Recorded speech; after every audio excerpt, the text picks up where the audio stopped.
Good afternoon আপনারা যারা আছেন সবাইকে। আমার এখানে আসলে বুড়ি বাজে প্রায় 1:30 রাত্রে, আজকে সময় পাই না, এটা একটু এই মুহূর্তে জিমে আসি, ঘুরে গিয়ে হবে না এজন্যই, কারণ আবার ফারদিন আছে ঘুমে অন্য রুমে, আবার তারপরে করতে পারি, অসুবিধা নেই, ইউটিউবে দেখা যাবে। তবে আজকে আপনাদের জানি বাংলাদেশের বিজয় দিবস, তো এই বিজয় দিবসের শুভেচ্ছা জানাচ্ছি না বা কোনো পোস্ট দিচ্ছি না আমি, এটা বিজয় দিবস একটা প্রতিবাদের লাইভ বলতে পারেন। আজকে যেহেতু সারাদিন সময় পাইনি, আজকে এখন লাইভ করতে পারিনি। আমি প্রথমেই আমার লাইভের শুরুতেই ধিক্কার দিচ্ছি ভারতীয় প্রধানমন্ত্রীর একটা পোস্ট, যিনি আজকে পোস্ট দিয়েছেন বাংলাদেশের বিজয় দিবসকে নিয়ে। উনি সেখানে তার বিজয় দিবসের উদযাপন করতেছেন, ভারতীয়দেরকে শুভেচ্ছা জানাচ্ছেন, বাংলাদেশের নামটা পর্যন্ত নাই। Just imagine that. 1971-এর পরে আমরা 1971-এ স্বাধীন হয়েছিল, মানে ওই নামে স্বাধীন আমরা, মানে পাকিস্তান থেকে স্বাধীন। 56 বছরে ভারত এই কাজটা করে গেছে, বাংলাদেশের একটা সরকার প্রতিবাদ করে নাই। কোন মানে অ্যাঙ্গেলে এটা ভারতের বিজয় দিবস হলো আমাকে আপনারা বলেন তো। আপনারা যারা বাংলাদেশি মানুষ যারা আছেন, আপনারা তথাকথিত চেতনাবাজ ভারতীয় নেগেটিভকে নিয়ে যারা লালন পালন করেন, বিভিন্ন আওয়ামী লীগ আছে, আওয়ামী লীগ তো বাংলাদেশি দল মনে করি না, আমরা মনে করি একটা ভারতীয় এজেন্ট সবসময়, এটা তারা প্রমাণ করেছেন। আমি এটা বলতে চাইনি, আমি যেহেতু আপনারা জানেন অনেক ক্ষেত্রে আমি আওয়ামী লীগের, বিশেষ করে 5th of August-এর পরে সুশীল হওয়ার চেষ্টা করেছিলাম আওয়ামী লীগের পক্ষে, অনেক বিষয় আমি প্রতিবাদ করেছি। আপনারা জানেন 32 নম্বর বাঙ্গার গুড় বিরোধিতা করেছি, আওয়ামী লীগ নিষিদ্ধেরও আমি প্রতিবাদ করেছি, লেডিস এন্ড জেন্টলম্যান। কিন্তু কিছু জিনিস আছে, এখন সত্য বলতে হবে, সত্য উচ্চারণ করতে হবে, আর পলিটিক্যালি কারেক্ট থাকার কোনো সুযোগই বাংলাদেশের সামনে নেই। আপনি দেখেন, বলতে পারতেন আমাদের সহযোগিতায় বাংলাদেশ বিজয় লাভ করেছে, আমরা একটা মানে তাও একটা মানে খাটে, এটা ইউ ক্যান টেক ইট, কিন্তু বাংলাদেশের নামটা পর্যন্ত নাই।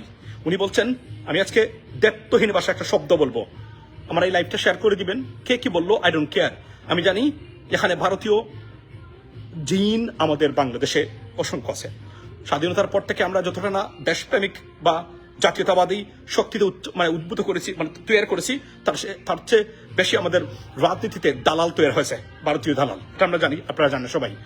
Social media activist to journalist to cultural faces to almost businessman to everyone.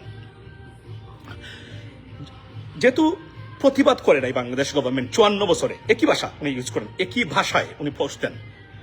ফেসিস গভর্নমেন্ট ছিল, কেউ প্রতিবাদ করে নাই বইয়ে। এখন সময় এসেছে, আমি সরকারকে অনুরোধ করব, অনতিবিলম্বে নরেন্দ্র মোদীর এই পোস্টের প্রতিবাদ করুন, দায়িত্বহীন ভাষায় প্রতিবাদ করুন। ভারতীয় হাই কমিশনারকে today, maybe tomorrow, summon him again to the foreign ministry, that's what you need to do. আর না হলে আমরা মনে করবো আপনার নত জানুন, এর কোনো বিকল্প নেই। এবং সেই সাথে আজকে একটা প্রশ্ন তুলে যেতে চাই আপনাদের সামনে, ladies and gentleman, it's not a high time for me, because it is my workout time. Let me say one thing. তাহলে আমি কি বলতে পারি না, যেহেতু আপনারা প্রতিবাদ করেন নাই, আপনি দেখেন ভারতীয় আগ্রাসন এবং কতটা ঘৃণা এবং তাদের ব্যবহার দেখেন, এটা পার্শ্ববর্তী এই দেশকে জোর করে বন্ধু বানানোর চক্রান্ত করেছে প্রত্যেকটা দল। This is unbelievable, shame on you. আজকে 16th of December বিজয় দিবসের প্রাক্কালে আপনাদের বলছি, আমি সবসময় মনে করি এই বিজয় দিবস পাকিস্তান থেকে বাংলাদেশকে, একটা দেশ থেকে আমরা বিজয় লাভ করেছে, কিন্তু বাংলাদেশের মানুষ বিজয় লাভ করে নাই। বাংলাদেশের মানুষ দুর্বৃত্তায়িত রাজনীতিবিদ, করাপ্টেড এবং দালাল শ্রেণীর দ্বারা কেজ আবদ্ধ এবং এক ধরনের কুক্ষিগত করে রাখার এই বিজয় যতক্ষণ পর্যন্ত আসছে না, ততক্ষণ পর্যন্ত আপনি 100% নিজেকে বিজয় দিবস পালন আপনি করতে পারবেন। বাট কতটুকু সমীচীন সেটা আমি জানি না, তবে অবশ্যই পাকিস্তান থেকে আমরা বিজয় লাভ করেছি, লেডিস এন্ড জেন্টলম্যান। তাহলে এটা সুস্পষ্ট ভাষা, যেহেতু সরকার 54 বছরকে প্রতিবাদ করে নাই, বিএনপি ক্ষমতায় ছিল 3 বার, আমাদের দল, আর জামাত ইসলামী ছিল না, আওয়ামী লীগ ছিল, জাতীয় পার্টি ছিল। কেউ যদি প্রতিবাদ আপনারা না করে থাকেন, তাহলে আপনারা মেনে নিয়েছেন এটা পাকিস্তান এবং ভারতের যুদ্ধ ছিল, এটা বাংলাদেশের যুদ্ধ ছিল না। তাই যদি হয়ে থাকে, তাহলে পাকিস্তানের নাগরিক হিসাবে জামায়াত ইসলামী 1971 সালে ভারত বিরোধিতা করা, এটা কি সত্যিকার অর্থেই রাজাকারের কাজ করেছে? সত্যিকার অর্থেই যদি আমি ওই পার্সপেক্টিভে ধরি, আমি কিন্তু বলছি না এটা, কিন্তু আমি তো বলতে বাধ্য, কারণ আমি আবার বলছি সত্য এবং যুক্তি উপস্থাপন এবং বলতে হবে সময়। This is a high time, this is the time that you need to open your mouth. That's what it is, ladies and gentlemen.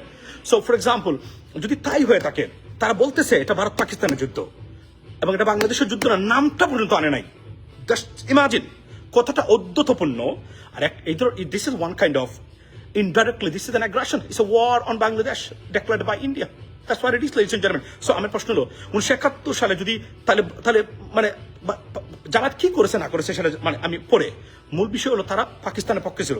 যদি তাই হয়ে থাকে তাহলে ভারতের বিরোধিতা করা কিভাবে রাজাকার হলো মানে জামায়াত ইসলামী বা দেশ মানে বিরুদ্ধে মানে অর্থাৎ তারা মানে বাংলাদেশের বিরোধিতা করলো, তারা তো সত্য করে নাই কেন? তারা ভারতের বিরুদ্ধে যদি আমি থাকতাম আমি যুদ্ধ করতাম ভারতের বিরুদ্ধে, অ্যাবসলিউটলি, এবং এটা আমাদের দায়িত্বের মধ্যে পড়ে এবং that is the right thing.